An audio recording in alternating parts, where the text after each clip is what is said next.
हे friends, तो आज के रिव्यू में बात करने वाले हैं टाइटल के अकॉर्डिंग तू झूठी मैं मक्कार फिल्म के बिल्कुल ही स्पॉइलर फ्री रिव्यू के बारे में, जिसे लेकर अगर ऑनेस्टली कहूँ तो इस फिल्म का वेट मैं बिल्कुल भी नहीं कर रहा था। लेकिन फिर ट्रेलर देखने के बाद मेरी थोड़ी सोच बदली और फिर क्या आज मैंने ये फिल्म देख ली है, जिसे देखकर मेरा ओपिनियन क्या बनता है वही सारी की सारी डिटेल में आपके सामने रखूंगा। खास करके ये कि आपको आपका समय इस फिल्म पर देना भी चाहिए या नहीं, क्योंकि ये फिल्म 2.5 घंटे के आसपास की है, जो कि हाँ एक अच्छा खासा रनिंग टाइम है, वो भी एक ऐसी फिल्म के लिए जिस जॉनर में ज्यादातर तो ऑडियंस खुद को कनेक्ट करवाना चाहती है। और वही सवाल निकल कर आता है कि असल में कितना। लेकिन उन सारी की सारी डिटेल्स में बढ़ने से पहले आ जाते हैं कहानी पर, जो कि मैं आपको बिल्कुल दावे के साथ कहूंगा कि अगर आपने ट्रेलर में देखी है तो ये कहानी जी नहीं बिल्कुल वैसी नहीं है। यानी कि इसकी जो प्रेजेंटेशन मार्केटिंग के तौर पर की गई थी, कहानी उससे बिल्कुल अलग। अगर मैं काफी ज्यादा सिंपल कर दूं तो फैमिली की वैल्यू समझाती है। लेकिन उसके पहले आता है रणवीर कपूर और उनके दोस्त अब्बास का कैरेक्टर, जिन दोनों का काम है असल में ब्रेकअप करवाना। और फिर इसी सिचुएशन में श्रद्धा कपूर के कैरेक्टर तन्नी की एंट्री कहां से होती है, उस कैरेक्टर का इस फिल्म में क्या काम है, उसका पता तो आपको फिल्म देखकर ही चलेगा। जो कि मैं फिर से रिपीट कर दूं कि ट्रेलर में जैसी प्रेजेंट की गई है ये फिल्म वैसी बिल्कुल भी नहीं है। बाकी हाँ जवाब तो यही मिल जाएगा। लेकिन इस इंट्रो के बाद जिसके पहले बनेगी मेरी छोटी सी रिक्वेस्ट, जो कि है इस चैनल को सब्सक्राइब, वीडियो को लाइक और शेयर करने की।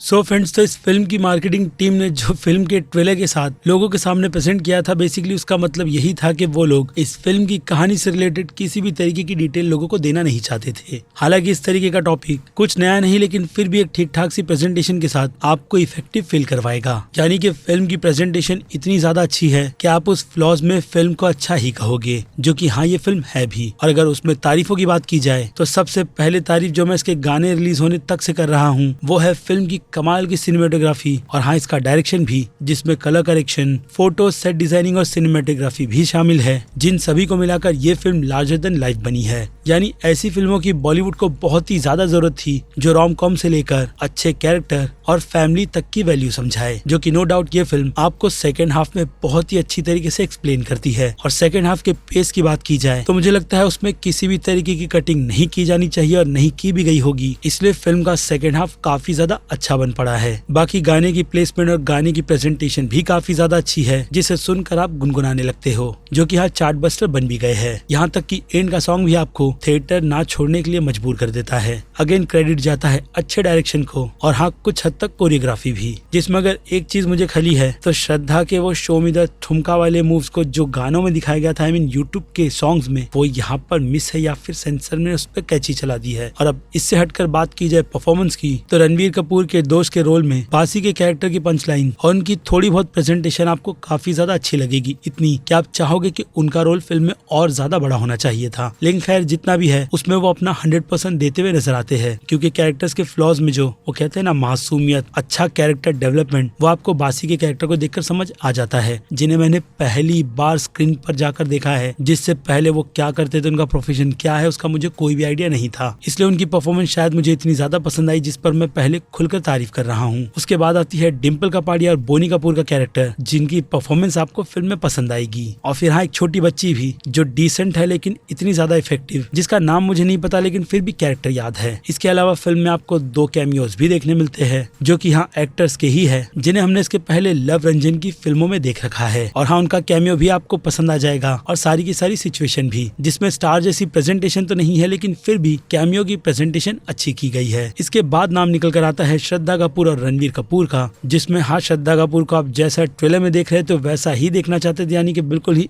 अलग अवतार में, तो वो चीज आपको स्क्रीन पर आंखों को सुकून देने वाली है। और कहीं ना कहीं श्रद्धा कपूर की एक्टिंग भी, जो कुछ पोर्शन में अच्छी है, और ऐसी ही परफॉर्मेंस हमें रणवीर कपूर भी देते हुए नजर आते हैं। यानी उनका कैरेक्टर आपको जवानी है दीवानी जैसी फिल्मों की भी याद दिलाएगा और कुछ उनकी रोम कॉम जैसी फिल्में भी, जिसमें बस वो खुलकर उसी तरीके के कैरेक्टर को प्रेजेंट कर रहे हैं। और जो चीज प्रेजेंट नहीं हो रही, यानी कि अब बात करें फिल्म की नेगेटिविटी की, तो उसका फ्लॉज बहुत ही ज्यादा बड़ा है, या फिर कहूँ हिसाब से इतना ज्यादा बड़ा कि मैं आपको ऑनेस्टली रिकमेंड करूंगा कि ये फिल्म बस एक ही बार देखने जैसी है। और फैमिली को देखने ले जाना है तो सेकेंड हाफ ही ज्यादा बेटर है। इसके अलावा कई सारे किसेस फैमिली ऑडियंस के साथ बैठकर देखना ठीक रहेगा या नहीं, वो डिपेंड करता है आप पर, क्योंकि लिटरली किसिंग सीन बहुत है, लेकिन फिर भी ये फैमिली एंटरटेनमेंट फिल्म है। अगेन कहूंगा इसके सेकेंड हाफ में। और अब जबकि सेकेंड हाफ की इतनी तारीफ हो रही है, तो अगर आ जाए फर्स्ट हाफ पर, तो फर्स्ट हाफ है बोरिंग, बेकार ओवर एक्टिंग से भरा हुआ, जिसे देखकर मैं बस यही सोच रहा था कि मैं इस बेकार और फालतू सी फिल्म को थिएटर में देखने के लिए अपने पैसे बर्बाद कर क्यों आया हूँ। लिटरली फिल्म के फर्स्ट हाफ से मैं बिल्कुल भी कनेक्ट नहीं कर पा रहा था, जिसमें असल मायने में स्क्रीन पर यही चल रहा था कि कौन कितनी बेकार एक्टिंग करेगा, खुद को कैसे प्रेजेंट करेगा, जिसके बाद होता है उसका एक अंत यानी कि एक इंटरवल, जिसके बाद ये फिल्म अपने पूरे के पूरे ट्रैक पर आ जाती है। लेकिन फर्स्ट हाफ तक ये फिल्म अपने पूरे ट्रैक से भटककर जो बेवकूफियां मुझे स्क्रीन पर दिखा रही थी, उससे तो ये बात तय हो जाती है कि फिल्म का फर्स्ट हाफ जबरदस्ती बनाया गया है इसके सेकंड हाफ को छुपाने के लिए, यानी वही जॉइंट फैमिली उनके साथ रहने वाली सारी की सारी सिचुएशन, जिसमें अगर देखा जाए तो अगर ये फिल्म अपने सेकंड हाफ को ही जितना ईमानदारी से प्रेजेंट करती है, वैसी ही प्रेजेंटेशन अगर उसके पहले हाफ में भी होती तो ये पूरी की पूरी फिल्म इस साल की शुरुआत की एक ऐसी rom com family entertaining film होती जिसकी तारीफों के पुल बांधने से मैं बिल्कुल भी पीछे नहीं हटता। लेकिन अनफॉर्चुनेट फर्स्ट हाफ ने मेरा वो पूरा का पूरा टेस्ट खराब कर दिया, जिसकी उम्मीद मैंने इसके सेकंड हाफ से भी लगा रखी थी। लेकिन फिर सरप्राइजिंग के तौर पर सेकंड हाफ ने मुझे फर्स्ट हाफ के सारी की सारी उन गलतियों को पूरी तरीके से वो कहते हैं ना इग्नोर करवा दिया। तभी जाकर मैंने फिल्म के स्टार्टिंग के ही रिव्यू में फिल्म के फर्स्ट हाफ और सारी की सारी चीजों की तारीफ कर दी है। लेकिन फर्स्ट हाफ मेरे हिसाब से फिर से कहूंगा बिल्कुल भी बेरेबल नहीं है। जिनके लिए होगा पता नहीं, लेकिन मैं उस टाइप की ऑडियंस नहीं जो इस तरीके की बेकार सी चीजों को देखकर जबरदस्ती की उसकी तारीफ करूं। और उस हिसाब से ये फिल्म मेरी नजर में बस वन टाइम वॉच के हिसाब से ही ठीक है, दोबारा इस पर मैं अपना टाइम देना नहीं चाहूंगा। खैर, तो अब इससे हटकर फिल्म को कैटेगरी वाइज बांट दिया जाए, यानी बात करें इसकी रेटिंग की, तो फिल्म के एक्शन हॉरर थ्रिल के लिए तो बनेंगे बिल्कुल ही 0 स्टार, जो इस फिल्म में है नहीं। लेकिन इससे हटकर अगर आ जाए कॉमेडी पर तो उसके लिए बनते हैं 5 में से 3 स्टार, जो कहीं कहीं पर क्लिक करती है तो कहीं पर बिल्कुल भी नहीं। अगेन उसमें भी पोर्शन फिल्म के फर्स्ट हाफ का ही आएगा, जो चीज आप फिल्म देखकर समझ जाओगे। उसके बाद बात करें फिल्म के ड्रामा की, तो ड्रामा की भी प्रेजेंटेशन फिल्म के सेकंड हाफ में ही है, यानी कि असल काम सेकंड हाफ से शुरू होता है स्टोरी टेलिंग का, जिसे ध्यान में रखकर मैं इस फिल्म को इस कैटेगरी में दूंगा 5 में से सिर्फ 2.5 स्टार, क्योंकि जितना भी एफर्ट था फिल्म के सेकंड हाफ में ही लगा दिया गया फर्स्ट हाफ को पूरी तरीके से इग्नोर कर। और फिर उसके बाद बात की जाए फिल्म के सस्पेंस की, तो सस्पेंस इतना भी ट्विस्ट एंड टर्न्स के साथ नहीं भरा हुआ, लेकिन फिर भी कुछ ऑडियंस के लिए ये सस्पेंस क्लिक करेगा, जिसे ध्यान में रखकर मैं इस कैटेगरी में इस फिल्म को 5 में से आधे स्टार की ही रेटिंग दूंगा। और फिर बात करें सीधे मास ऑडियंस की, तो नो डाउट ये फिल्म मास ऑडियंस के लिए सीधे सीधे B+ की कैटेगरी की है। क्रिटिक्स ने तो पहले ही समोसे खा लिए है इस फिल्म को लेकर, इसलिए उनकी नजर में ये फिल्म सीधे A का स्कोर करती है, यानी कि एक बहुत ही अच्छी फैमिली एंटरटेनिंग फिल्म, जिनकी बात पर आपको बिल्कुल भी भरोसा नहीं करना चाहिए। और बात रही मेरी रेटिंग की, तो मैं इस फिल्म को टाइम पास के हिसाब से सिंपल सी B की कैटेगरी में रखूंगा, यानी देखना न देखना आप पर डिपेंड करता है, खास करके अगर टिकट्स के रेट कम हो तो, क्योंकि ज्यादा पैसे लगाकर इस फिल्म को थिएटर में देखने जाना मेरे हिसाब से तो वर्थ इट नहीं है। लेकिन फिर भी ये मेरा पर्सनल ओपिनियन है, जिस बारे में बनती है आपकी भी राय, जो आप मुझे कमेंट में लिख कर बता सकते हैं कि तू झूठी मक्कार फिल्म आपने अगर थिएटर में देखी है तो आपको कितनी ज्यादा पसंद आई है। नहीं का ऑप्शन कमेंट सेक्शन में लिख सकते हो, क्योंकि अब वक्त है मेरी तरफ से इस वीडियो को यहीं पर खत्म करने का। बाकी मैं हूँ Aziz, movie stock show channel like share और सब्सक्राइब भूलना मत। मिलूंगा जल्दी दूसरी किसी वीडियो में। Till then bye.